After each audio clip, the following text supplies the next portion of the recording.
business. And I feel like we could put a committee together to come up with something like that.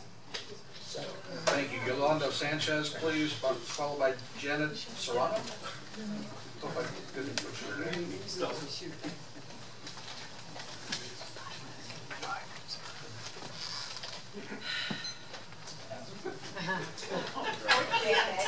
I'm sorry, I'm tired.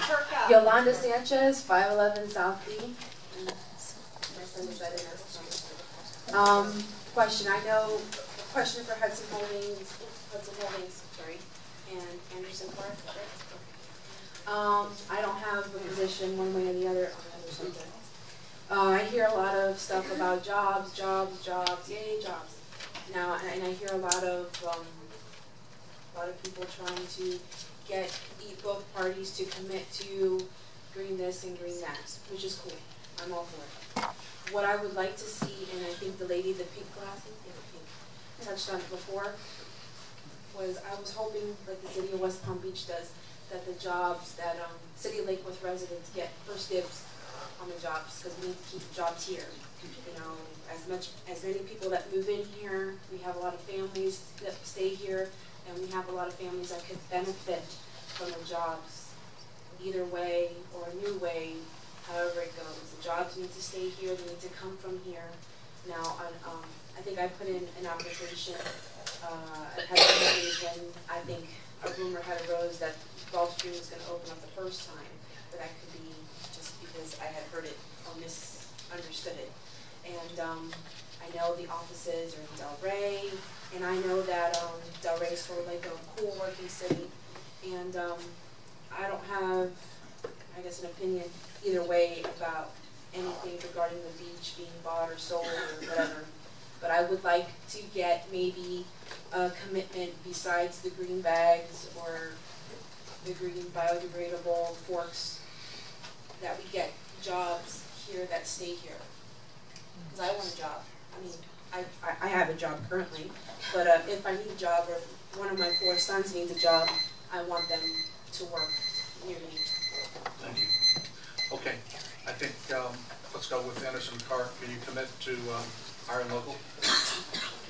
It would be a priority, but once again, equal opportunity, we can't restrict that by law, but obviously we want to employ City of Lake Worth people, and we would encourage it highly for them to come and apply for a job.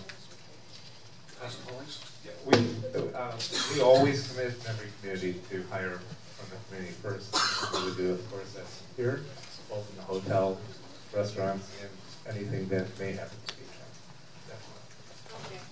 How do other cities like West Palm Beach have a clause where they hire City of West Palm Beach people first? They don't. No, it's Okay. preference given, but not required because of the. Can't do that. Thank you. Thank you.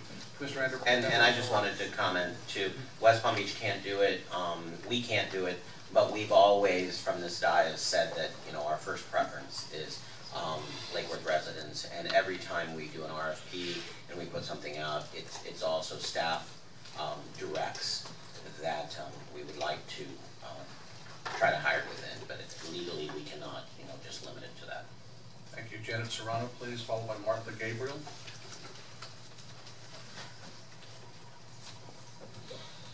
Hi, Janet Serrano, 413 North Elm Street. I'd like to say first I'm really reassured by Commissioner McVoy and Commissioner Meyer's comments regarding the financial information on the casino complex. I'm really happy to hear it's not as dire as it's been portrayed to be. And in light of that information, maybe we really don't need to be looking at large-scale projects. Maybe we need to be focusing more on getting that upper story, the north end, built out and rented out to get some revenue in. I'd like to offer a cautionary tale against those big-scale projects. In 2006, the Riviera Beach City Commissioners voted to redevelop Singer Island Beach. Took away a lot of the small businesses and got a promise from Hatafulmo, the developer they chose at the time. He promised condos, he promised a hotel, he promised retail shops. 6 years down the road in 2012, Hatafulmo, and he was a huge developer in South Florida, was in bankruptcy, could not pay the leases back to the city of Riviera Beach and didn't keep many of his promises. In light of that experience, I would like to ask both Anderson Carr and Hudson Holdings what their current financial information shows in terms of their liabilities and their assets. Have we as commissioners, have we as a city checked out that information?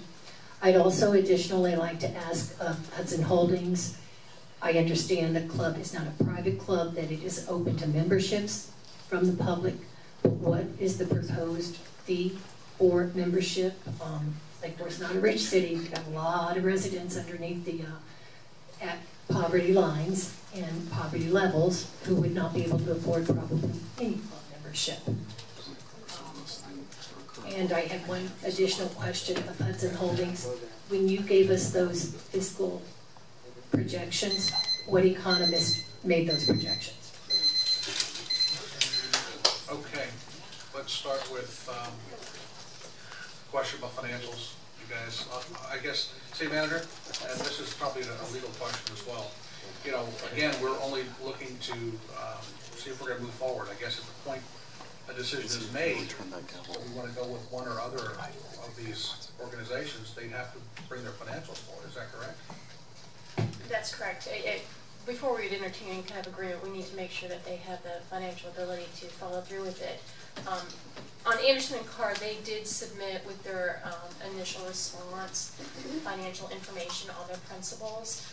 We have redacted that out because it is confidential financial information that contains bank account numbers and those types of things, but they did provide that. I don't know about Hudson Holdings, but I do remember that specifically for Anderson & Carr. And I have another question that I was going to ask later at the end of the evening, and that is it possible for anybody that we would entertain doing a public-private partnership with to bond, to guarantee performance, not just in the construction and the implementation of the project, but to make sure that whatever financial arrangements were agreed to would be covered?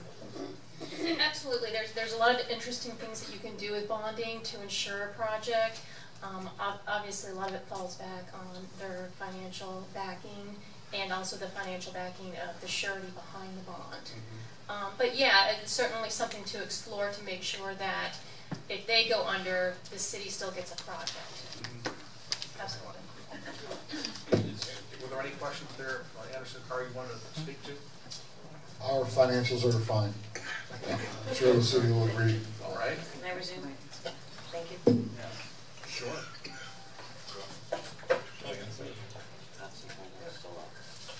Would you like me to? Yeah, sure. So, we did not submit our financials initially, or more for privacy reasons, but we would happily do it. We currently, as Hudson, there's two parties to our partnership. Hudson Holdings has about $800 million in current assets. We have a partnership between the combined partnership. It's well over $1 billion in assets. At a point when we are ready to move forward, we'd be happy to provide financials. Martha Gabriel, did you want me to read it, or did you want to speak? How about the club issue? Could he the answer club that? issue. I'm sorry. The question was, there is no membership fee. This is, as we said, this is a free, open to the public. There's the only people that would pay membership fee is people who do not live in the city of Lake Worth. That amount we don't have. Martha Gabriel? Martha Gabriel, I'll read this then. Development is detrimental to the shoreline and must be curtailed. A project like this is bad business. Find another area away from the ocean to create jobs and revenue.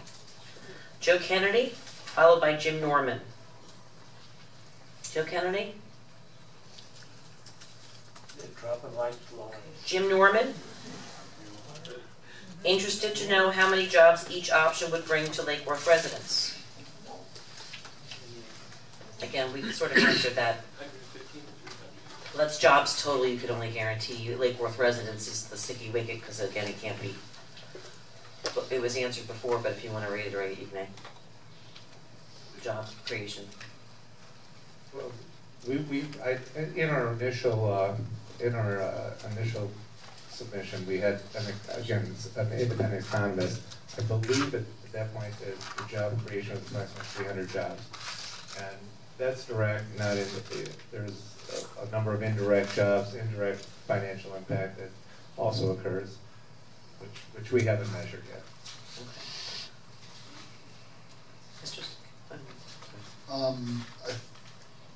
If I remember right, we're going to create approximately about 150 full-time jobs would be allocated for our business. Thank you. Jane DeCourcy. Jane, sign a lease for the second story and be done with it. Any pool shorter than 50 meters will not attract teams. Matthew Botts. How will they provide space for current city employees? Ocean Reserve, casino, beach maintenance, and what happens to current city pool staff? City manager, did you want to address that? That's one of our dilemmas in using the space under any proposal is the city staff currently occupies part of the 5,000 square foot. And part of the proposal staff had come up with was to build some space down at one of the pavilions. That's something that y'all are discussing in the budget process as we speak.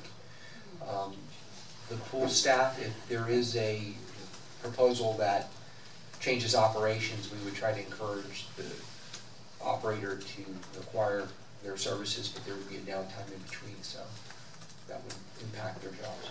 Okay, thank you. Marie Johnson. Go home to Chicago. We live in a Garden of Eden. You are far from the current cesspool of America, Chicago. Whoa. I'm sorry I read that. Excuse me. Yeah. That's why I get back to you. It's my job. Watch destruction. I'm sorry. Read it first to yourself. Catherine, I know. Yeah. Catherine Yingling. Watch destruction of all county beaches, development, retired government employees, taxpayers, Palm Beach County for a lifetime. Stop this. Laurel Decker. She's here. She was in the hall. Laurel Decker. She's running. Followed by Erica Bell, if you're here, do you want to speak? Hello, Laurel Decker, North D Street. I want to confirm what Commissioner McBoy said about the finances, that the Burton model shows that the beach is not losing money. But if we add the extra lifeguards that we're talking about, then we start to go into a deficit. And someone just told me out in the hallway that none of the other beaches have lifeguards after 5 o'clock. They all leave the beach. And there's hundreds of people on the beach in Delray Beach and other beaches. Secondly, I wanted to remind people that the urgency to have the beach project back in 2010 or so was the $5 million from the county.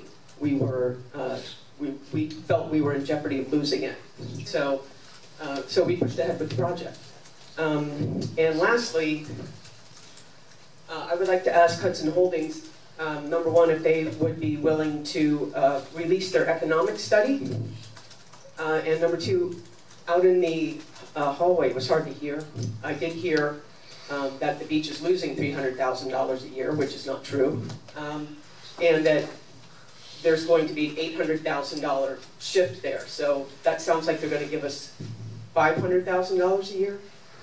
I want to know, I'd like to know what the numbers are around that. Nobody's talked about finances. Okay, that's it. Thanks. Thank you. So the first question was the economic study. That was actually provided, I don't know if it's, I believe it's in our original ITN. It was originally done by Dr. Rood.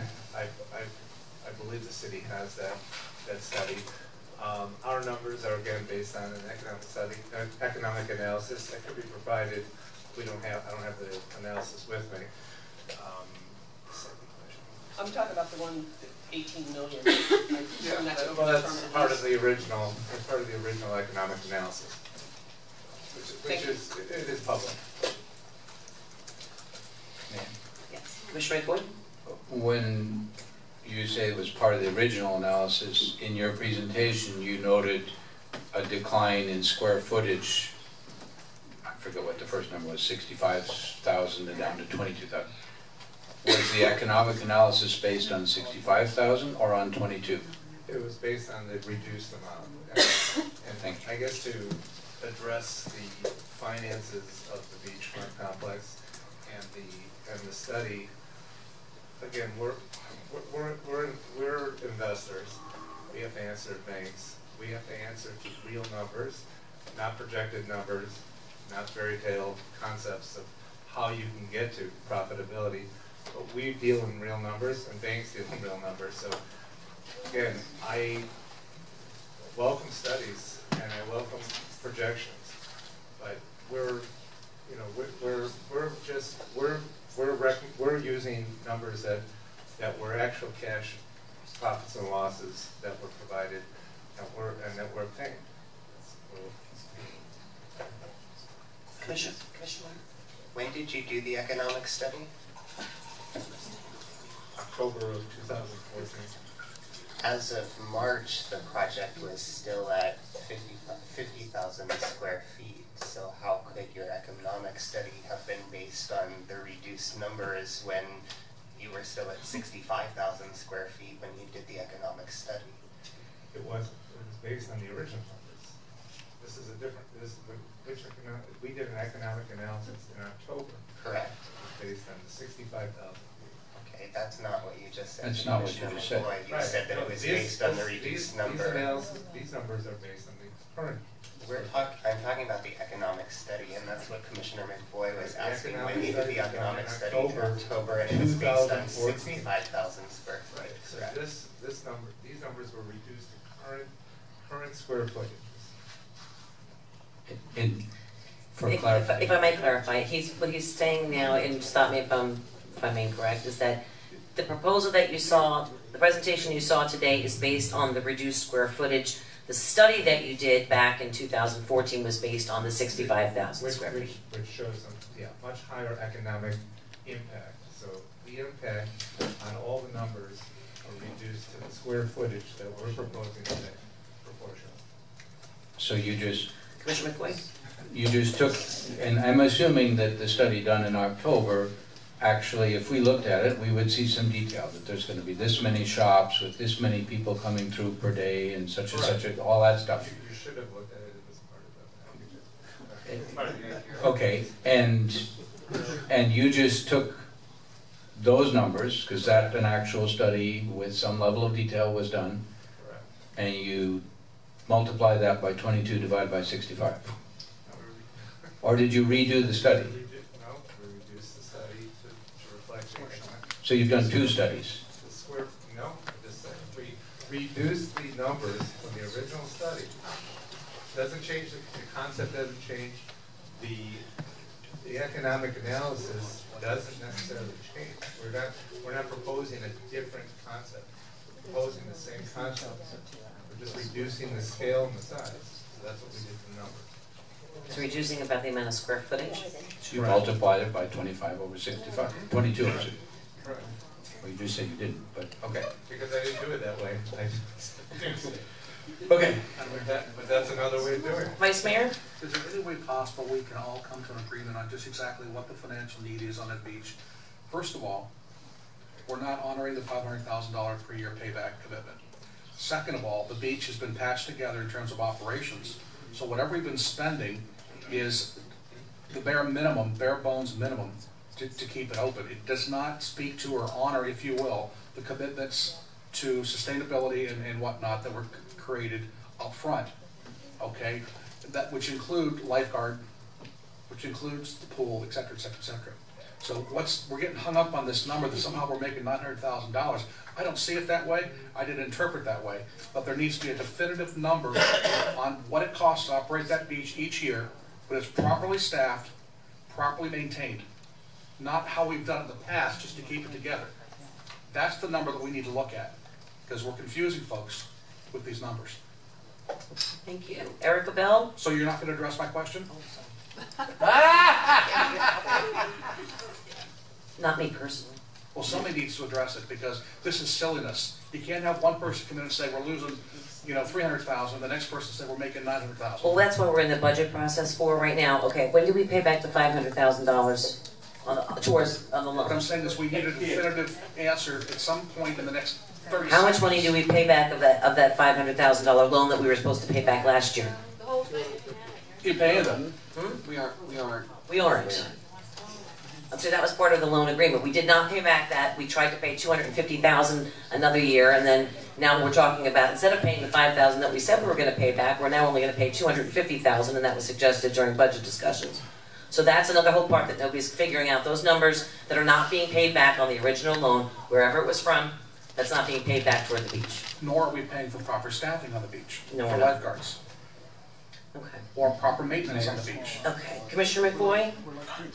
I actually agree with Commissioner Maxwell on this particular issue. I think it is important for the community to understand what is the financial situation of the beach. I don't think there will be a single definitive answer. That's where it gets more complex. We just heard from a CPA that the numbers we're not losing unless you count in putting lifeguards after 5 o'clock. Well, that's a choice. The community can say, we've got to have lifeguards till midnight. We've got to have lifeguards till 6 o'clock, till 7 o'clock. The information that was provided is that, and I don't know the answer, I don't follow that, other communities quit at 5. So that's customary and normal. So we do not have an obligation. We might make a choice to provide lifeguards longer. So that there is no definitive answer on some of that. I would agree with you that we have not done well at budgeting for R&R, repair and Replacement. Repair and replacement, thank you. I think we've not done well that, so we ought to have some numbers. Our best guess is what those are. I would suggest that before we next meet, let's try and get some people together to come up with numbers that different folks can look at and agree on. And it would include some different scenarios. Do you keep the pool? Do you not keep the pool? Do you keep the pool as it is? Do you do something different? One thought, you know, I think all of us would agree that some of the buildings around the pool are in not good shape. We don't like them, and the bathrooms especially. That is a choice. Do we live with it and say, look, you know, our finances aren't good enough to do something with that? Well, let's live with that for a while longer, or we'll find some other way to finance it. There's not an obvious answer on that. It's a choice between what do you have in the way of money, or do you want to go to a private-public partnership that has some cost to the community?Maybe we do, maybe we don't. But I think it would help us to have some clearer numbers, clearly presented, and that there's multiple folks looking at it and agreeing on it. Okay, I think that I agree. We're going to have, I'm sure, a million more conversations about this together. But this is about the proposals, and I would like to, you know, continue so we can get the questions to these people at a reasonable hour. Erica Bell left a card. I don't think she came in. Lake Worth, do not farm out the responsibility of the casino just because it seems hard to care for. These few square feet are the crown jewel of our city, past and future. There are people out there with vision and energy for that room. Let them be heard. Give us charrettes. Lee Lipton, followed by Betty Resch. Thanks, everybody. By the way, just Lee Lipton, Betty's on the beach. Okay, guys? I happen to be sitting next to these guys or even talking to them. Why? Because they called me. Okay, if you would have called me or somebody else would have called me, I would have talked to you too. Okay? That's just how I function. I am sitting listening to this. I mean, I guess it is amazing just to sit and listen to this diatribe here. In the nicest of ways, I am now for the first time, like many of you, hearing about your proposal, about a beautiful Mediterranean restaurant on the second floor overlooking the ocean 6 months of the year, because the other 6 months we have turtles. And we have to put blinds up, like I have to put on every window. I have to put blinds, I have to change lights. I can't see out the outside of the window. So your beautiful Mediterranean restaurant is only 6 months of the year to be able to see the ocean. That's number one. Number two, Mike will tell you we love each other and we have a love-hate in one respect. When January, February, March, April, May, June come along, and it's Sunday, and we are packed until 12 o'clock, 1 o'clock comes, and we're empty. They say, why are you empty? Well, because people can't park. Nobody can park in the place. My friends come, I'm going in circles, I can't take it anymore. Well, when you address that, how you people address it, you put another restaurant. Okay, I don't know, it doesn't make any sense. You put another restaurant, that's genius. Okay? The man says he wants to put 115 employees. Not one person says, where the hell are they going to park? Okay? I mean, who's going to park 115 employees? Where? At your house? Your house? I mean, tell me. I mean, I don't understand any of it. I just sit here, I'm amazed, okay? He wants to build a restaurant and a deli on the second floor. There's no way. Let me ask you this. And I'm going to say this. I'm sorry. I'm going to say this nicely. If my restaurant loses, I'm bankrupt, okay? If his restaurant that stinks, in my opinion, in a nice way, okay, loses, what happens? Does that nice man in that thing, does he get to lose all his money? Or does his corporation do something? Okay? Because I'm telling you right now, if I lose, does anyone want me to talk more? Because Thank you. No.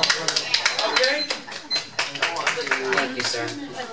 Betty Resch, followed by Charlotte Downing. You're a hard act to follow. Yeah, Lee, if that happens, I'll ask my wife if you can move in with us. What? I'll ask my wife if you can. No, but I mean, I ask a lot of questions and no one's answering. Would you like to answer the question? You guys answered everybody else's questions. Yeah, no one answered them. Okay, let me ask the questions. If he opens up a restaurant, okay, like me, who put my personal life on the line, does that man, if he fails, get to say, guys, I'm out of here. I lost my $1 million and I'm gone. And then we get stuck with a restaurant, a Mediterranean gourmet restaurant on the second floor with beautiful architects. Okay? What happens? No, you're asking me a question, or are you asking them a question? What happens? Is this a personal guarantee by somebody, or a corporate guarantee? Once again, that's a negotiating factor. Okay, so good. So you'll negotiate that as a personal guarantee. But we, the operators of this place will definitely be a hands-on operator, and no, hands-on means to me. Sign your name to it. It might be to go after your customers and switch that around.